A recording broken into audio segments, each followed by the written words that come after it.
Welcome to Channel's Business Global with me, Juliana Olayinka, from our studios here in London. Over the next half an hour, we'll be looking beyond the business headlines by giving you in-depth perspective on the stories that are affecting all of us. Coming up on today's show, are we witnessing the end of big tech stock market dominance? Judging by the sell-off on Wall Street throughout the week, possibly is certainly one way of answering that question. I'll be getting more on this from Jamil Ahmed, the Director of Investment Strategy at Naga. And Elizabeth Rossiello, the CEO and founder of Azza, a currency trading platform, will be joining me to discuss the company's recent recognition for being one of the world's most innovative companies for 2021. Then later, Dr. Olivia Bharata Cavalcanti, Director of Science and Programs at the World Obesity Federation, will join me to discuss findings from a recent study that suggests up to $6 trillion in lost economic output is attributable to obesity-related COVID-19 deaths. Before then, let's start the programme with news from here in the UK, where phase one of the country's gradual ease out of lockdown has finally begun. On Monday, millions of children and students returned to school after more than 2 months of online learning, and care home residents are now allowed one regular visitor. People in England are also permitted to meet outdoors with at least one other person. Further restrictions, including outdoor gatherings of up to 6 people or 2 households, will come into effect on March the 29th. Earlier in the week, the number of new COVID cases recorded in the UK fell to its lowest level since late September. However, during a televised address to the nation, Prime Minister Boris Johnson said that people should still be cautious about the potential for a new spike in cases. I agree that there are some encouraging signs, but the whole point is, we remember where we were last summer. We had the disease down to levels much below where it is today, and then we saw what happened with the spike. And I think it's fantastic that the vaccine rollout is proving so successful, but don't forget that there is a big budget of risk involved in opening schools today in the way that we are. Well, for more on this, I'm now being joined in the studio by our business correspondent, Simon Pusey. Simon, so the door to freedom is ajar. What's the update? It is, yeah. So from this week, and it seems like forever that we've, since we went into this third lockdown, that we've been under the toughest level of restrictions. But starting this week, certain things have happened. And for a lot of parents out there, they'll be massively relieved that the children have gone back to schools. Children are being tested twice a week to see if they're asymptomatic, to try and keep the level of infections down, because certainly in the last lockdown, it was sort of blamed on schools maybe reopening too soon. And that's obviously important, not just for the children to get them back to school, but also for parts of the economy where obviously parents need to go to work. And so I think that's been sort of holding a lot of people in furlough, is that they've having to provide childcare. The other thing that's happening this week is that 2 adults are going to be allowed to socialise outside for the first time from 2 different households. And again, that's important for the hospitality industry, those few cafes and restaurants that are still open. That'll obviously help people going out into the parks as the weather gets a little bit warmer. So I think this sort of gradual easing is what we're going to see more of, and further restrictions are going to be eased. On the 26th of March, for example, communal worship. People will be able to go to churches again in time for Passover and Easter and Ramadan. But I think it is sadly too soon to book summer holidays. That's according to the Transport Secretary, who said this week that despite countries saying they hope to welcome vaccinated people from the UK, he's advising against it. That's not what the government are saying, but they say maybe from about mid-May you can start to book summer holidays. So that's on the horizon, but it's there. And speaking of flying to places, John Kerry is in, obviously he's the former US Secretary of State, but he's under the Joe Biden administration. He's been appointed as the US Climate Change Envoy. He's in the UK, he's been in London and in Europe, and he's been saying that Prime Minister Boris Johnson and the UK in general should be praised for phasing out coal and for its ambitious climate change goals, but that UK needs to stick to these goals. And what he was saying sort of pointedly was that it's all okay for countries to set these ambitious targets on climate change, but they actually have to hit them, and all too often it seems like they're not hit, and then they just set another target. So he's been here this week, obviously lots of things overshadowing his visit, but he's been meeting Boris Johnson and Alok Sharma, and he tweeted, "Only 8 short months until Glasgow. Thrilled to have both these leaders as strong partners in the work ahead." And he's referring to Boris and Alok Sharma there. And what he's referring to there, 8 months to go till Glasgow. This is a very big deal for the UK and climate change in general. Is the 26th UN Climate Change Conference is going to take place in Glasgow. So the UK is hosting that. So a lot of sort of significance and symbolism around his visit. He also went over to Europe and spoke to EU leaders as well. But yeah, 8 months away, he'll be back, as will lots of world leaders coming to Glasgow. And that's when most countries in the EU will set much more ambitious targets to try and try and achieve. So it's been interesting to see him here. But yeah, his sort of visit has been overshadowed by a few things that's been going on in the royal family. Here's some other news from across the globe. Trade between the UK and Germany slumped in January amid the economic fallout from Brexit and the COVID-19 pandemic. Germany's federal statistics body said imports from the UK fell by more than 56% to £1.4 billion in January from the same month a year ago. This comes immediately after the end of the Brexit transition period and start of the new trading relationship between Britain and the EU. Alongside the German snapshot, officials suggest figures for UK exports to Italy showed a 70% decline from a year ago and a drop in France of about 20% during the same period. Earlier this week, the Lebanese pound hit a record low against the US dollar on the black market, a sign of the country's deepening economic crisis. The crash in the local currency that has resulted in a sharp increase in prices led to the outbreak of small protests in different parts of the country. The dollar was trading at 9,975 Lebanese pounds at around noon local time on Tuesday. The official exchange rate remains at around £1,520 to the US dollar. According to the World Bank, China has made progress in alleviating poverty and enhancing social security for citizens. In 1990, there were more than 750 million people in China living below the international poverty line, about 2/3 of the population. By 2012, that had fallen to fewer than 90 million. The most recent World Bank figures suggest it has now fallen to less than 7.2 million people, which is 0.5% of the population. Now over to our next topic. Is the big tech stock rally over?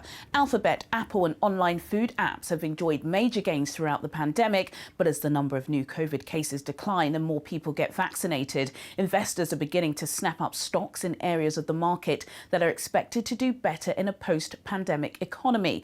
Well, for more on this, I'm now being joined by Jamil Ahmed, the Director of Investment Strategy at Naga. Jamil Ahmed, it's always a pleasure to have you on the show. What's happening? Big tech stocks up, down again. It appears as if they may have gone out of favour with investors, and that's because, people are starting to go back to the office. Well, kind of and kind of not, because we still have these stay-at-home lockdown restrictions. I think we have to look at big tech as a whole, and I will just give you a few numbers. If we look at 5 years ago, we had the S&P 500, which is the biggest stock market index in the United States. They accounted for about 8% of that index then. But today, they account for 20% of that index. And as a market capitalization, if we take the value of each of those companies combined, put it in a ball and add it together, we have over 4 trillion of a market capitalization. And if that was an economy, that would be of the top 5 biggest economies in the world. So I do think, of course, we have a justification to say that these are very powerful. They've become very powerful and overpriced. But they've also become very important because without the big tech firms, specifically over the past 1 year, some of us might not have been able to work from home as efficiently as we have. And that's the key ingredient there. Will we continue to work from home and will we remain in lockdown conditions? Because if we do, or we have to maintain not being able to go back to the office until the second half of this year, then perhaps these big tech firms will have a few volatile days, but they remain kind of in favor overall because of these conditions we're living in the pandemic. Absolutely. Thank you, Jamil. Always putting things into context. But clearly this anxiety is coming from somewhere. Lots of talk earlier this week about value investors, a Warren Buffett approach, big firms, old firms, even though some of the tech firms are quite old, aren't they? But firms such as Morgan Stanley, Ford Motors, Coca-Cola are growing. Could there be a change of regime in 2021? There could be, and I think this really what are the keys to the kingdom to this is if we are able to eliminate this pandemic. If we eliminate this pandemic, we're able to go back to travel, we're able to go back to hospitality, we're able to go back to retail and so on. There is so much huge value to be had in these companies. There's massive bargains. If we look at just the airline sector was in an absolute mess last year, not just because of not being able to travel, but because of the stock market valuations as well. So if we are able to lift these restrictions, then of course that means we can have much more appetite towards these type of companies, and then we don't have to be so reliant on tech. There is no absolute justification at all that the technology sector should be one of the top 5 economies in the world by market capitalization. That's absolutely obscene. But we have to eliminate these restrictions in order to go back to normal and not have this huge weight on the tech sector overall. Absolutely. I want to, expand the conversation a little bit. Recently, well, not recently, always every other week, some company out of Silicon Valley is in the press, not for necessarily the best reasons. Recently, it was Facebook. They recently turned 17 years old. They had a massive spat with the Australian government. It looked like Australia managed to win that spat. Twitter also, faced lots of controversy over its banning of the former president, Donald Trump. Is there, do you think, a growing backlash, even amongst investors at Silicon Valley and its dominance? Or do you not think that this is being taken into consideration?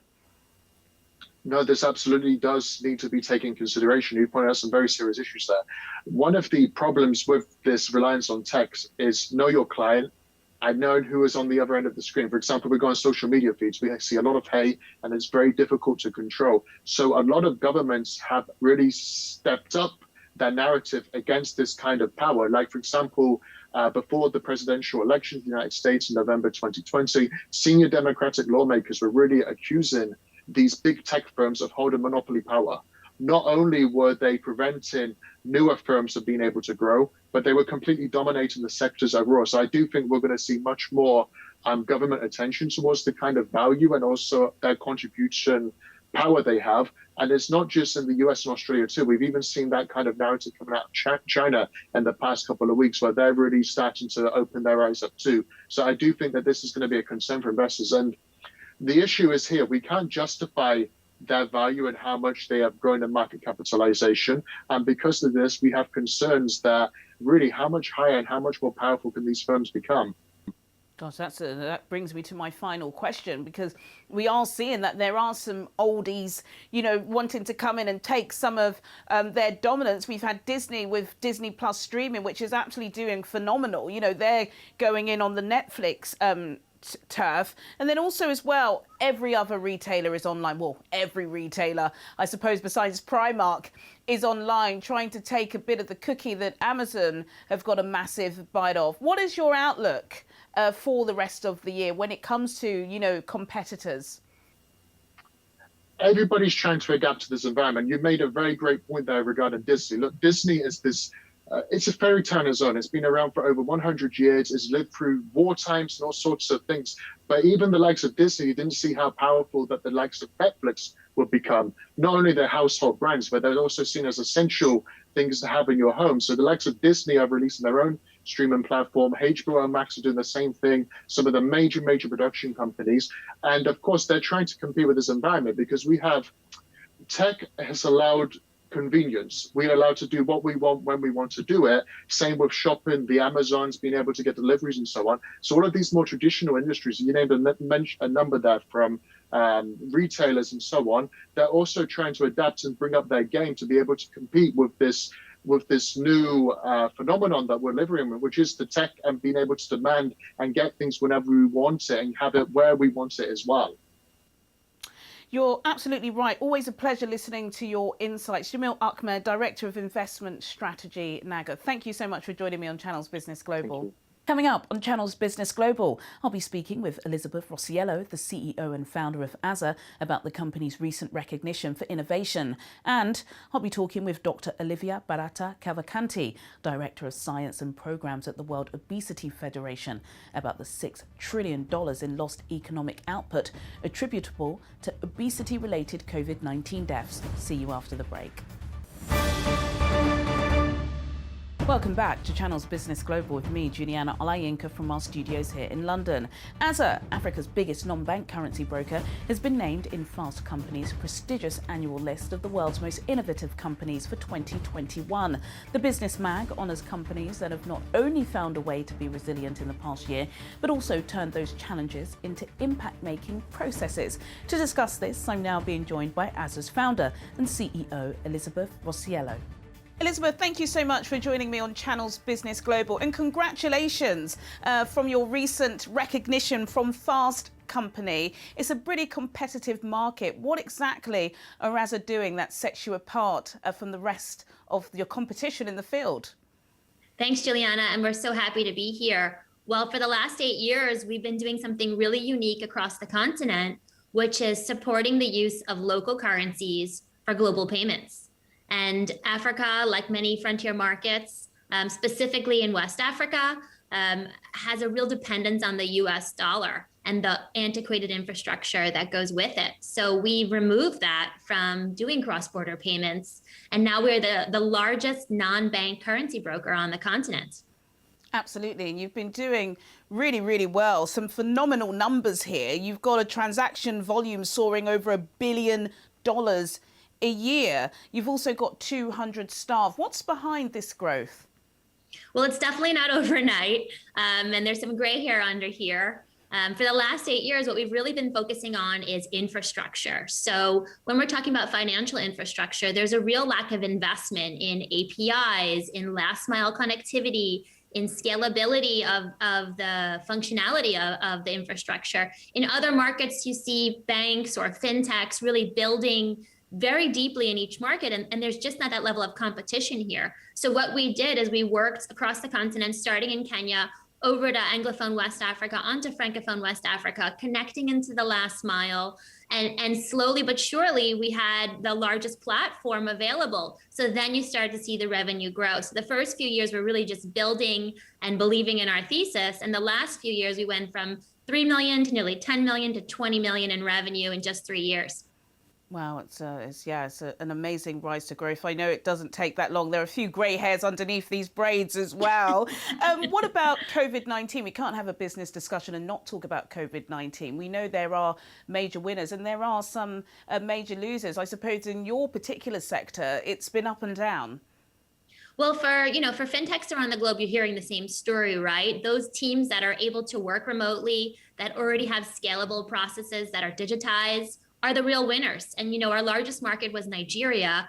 And unfortunately, in Nigeria, even though we have the bank verification number, the BVN, introduced over 5 years ago, we really still have a lot of physical banking. So in COVID-19, a lot of those physical branches were closed, and the real winners were digital financial companies that were able to transact, whose teams were able to keep operations live, who were able to provide that customer support, and we won clients and growth throughout. Well, you've been recognised for being one of the most innovative fintech companies for 2021. What can we expect from the firm over the next few months? We've been really focused on Francophone West Africa, where infrastructure has even been less developed. So we're into Cote d'Ivoire, we're into Senegal, Mali. We're really excited about the intra-Africa trade between Anglophone and Francophone West Africa. And we have an announcement coming out soon about our expansion into Southern Africa.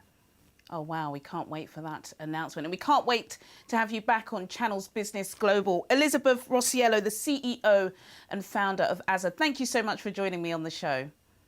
Thanks, Juliana. A global study released on World Obesity Day has revealed that up to $6 trillion in lost economic output is attributable to obesity-related COVID deaths. There's been much speculation about the difference in COVID death rates between Africa and much of the global north, as well as those with low and high per capita incomes. This latest report uncovers a crucial factor causing these widely differing death rates and reveals how overweight populations have dramatically driven overall COVID deaths. Well, for more on this, I'm now being joined by Dr. Olivia Barata Cavalcanti, Director of Science and Programmes at the World Obesity Federation. Dr. Cavalcanti, thank you so much for joining me on Channels Business Global. I've got to tell you, the results from this study are pretty shocking. I would say most notably because although we do hear a little bit about COVID deaths and obesity, not as much as I think we should have. What has been the reaction from governments and stakeholders? Well, first of all, thank you for having me. And I agree with you, Juliana. The results are really astounding. Maybe not as surprising for those like me who have been working in obesity in this space for so long, because we know that obesity is a serious risk factor and a disease. And we've been asking for governments to take action on this for years now. So I think at least now with COVID, everyone has had to stop and pay attention. So we have seen, the UK government the same day announced 100 million, pounds in investment in obesity strategy, specifically to help not only patients and people, but also to enhance healthcare training. It's still early to see the reaction from other governments, but I think the fact that the Director General of the WHO has said that this report should act like a wake-up call for governments, it's a pretty strong statement. Absolutely. We've heard a lot about why elderly people are more at risk, but can you just tell us just briefly why, if you're overweight, you are more likely to die of COVID? Well, it's just that the biology of obesity includes compromised immunity, includes a blood that tends to clot. And it's just, we have known this with other respiratory diseases. People with obesity just tend to be more vulnerable to them. We've seen this with H1N1. We see this every year with influenza. It's just that the magnitude of COVID-19 now has also shown the magnitude of the vulnerability for people with obesity. Yes, and one of the recommendations from the study is that those who are obese clinically should be prioritised in vaccination programs. We've just had a COVAX supply of vaccines distributed across Africa last week. Do you think that governments will take that call seriously?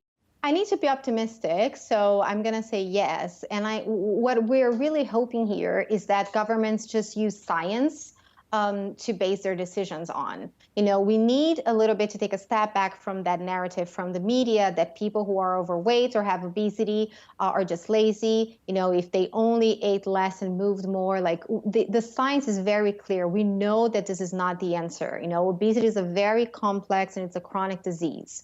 And if we look at the numbers, we look at the evidence, we know that the two main factors that predict COVID mortality and complications are age and BMI. So we think it's a pretty simple assumption to say that they should be used for vaccination lists and priorities as well. Absolutely. Doctor, before I let you go, your research suggests that up to $6 trillion in loss of global output during the pandemic could be attributable to overweight populations. Just kind of going back to what I was saying initially, why do you think there is a resistance to talk about this? Is it that, calling somebody, whether you're fat, skinny, overweight, underweight, is it still a taboo? Why are governments not addressing this critical issue, do you think? And what can be done to resolve it? I think there are two sides of this, probably even more. One is that on one hand, obesity is such a visible disease, but on the other hand is also covered in shame and stigma. And, in some parts of the world, you might have the stigma because you have this idea of beauty and, and being skinny is associated with a series of positive attributes. And in some other parts of the world, actually being overweight is not a sin at all. It's actually something to strive for. So you have those cultural differences, you have stigma and you have shame.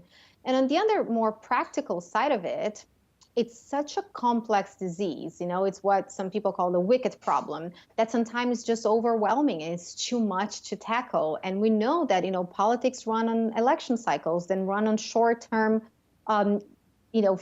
years. So we're talking about obesity. We're only going to see a result probably in 10, 20 years from now. So it doesn't really urge people to act now. But what we're seeing now with COVID is that bridging that gap, between the urgency of this huge pandemic, this infectious disease, and this other pandemic that we've been having for a long time, but we only see consequences late into the future.